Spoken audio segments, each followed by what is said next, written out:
Welcome to our channel. இன்றைக்கி இந்த வீடியோவில் சன்னா மசாலா ரெசிபி. இது சப்பாத்தி பூரி தோசைக்கு நல்ல காம்பினேஷனாக இருக்கும். வாங்க வீடியோக்குள்ளே போகலாம். சென்னாவை 6 மணி நேரம் ஊற வச்சு எடுத்துக்கோங்க. சென்னா முழுகிற அளவுக்கு தண்ணி ஆட் பண்ணி 1/2 டீஸ்பூன் உப்பு சேர்த்து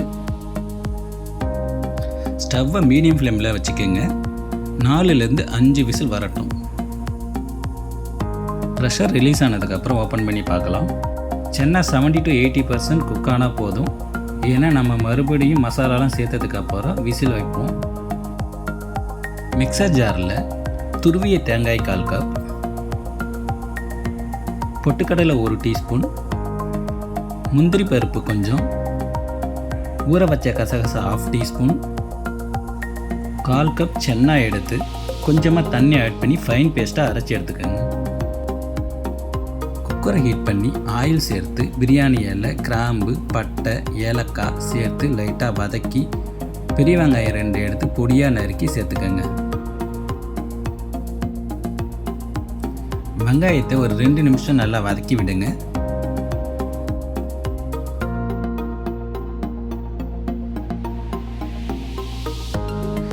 அடுத்து காரத்துக்கு தேவையான அளவு பச்சை மிளகாய் சேர்த்துக்கோங்க. நான் 2 சேர்த்துருக்கேன். இஞ்சி பூண்டு பேஸ்ட் 1/2 டீஸ்பூன் சேர்த்துக்கலாம். இஞ்சி பூண்டு பேஸ்ட் சேர்த்து லைட்டாக வதக்கிக்கலாம்.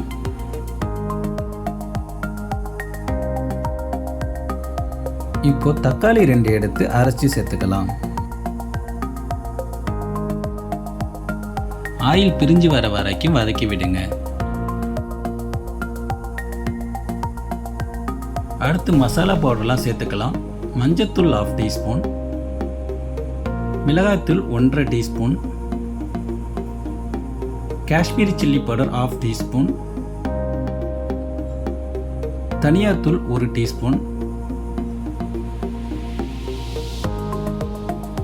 கரம் மசாலா 1/2 டீஸ்பூன், சீரகத்தூள் 1/2 டீஸ்பூன். தேவையான அளவு உப்பு சேர்த்து மசாலாவோட பச்சை வாசனை போகிற வரைக்கும் வதக்கிக்கங்க.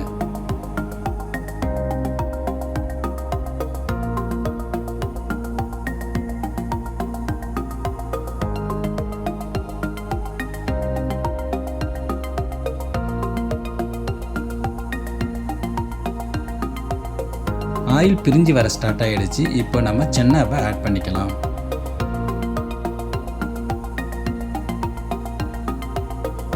சென்னாவை மசாலாவோட நல்லா மிக்ஸ் பண்ணி அரைச்சி வச்சிருக்க தேங்காய் விழுதை சேர்த்துக்கலாம்.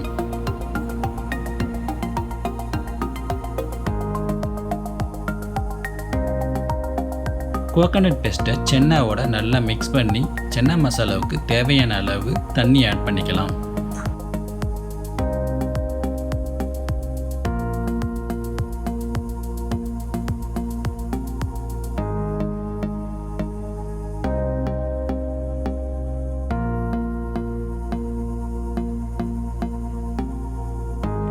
தண்ணி சேர்த்து ஒரு கொதி வந்ததுக்கு அப்புறம் கொத்தமல்லி தழையை சேர்த்துக்கலாம்.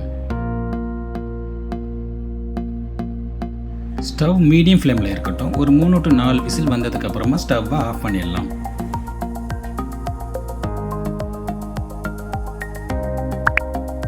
அவ்வளோதாங்க, சென்னா மசாலா சூப்பராக ரெடி ஆகிடுச்சு.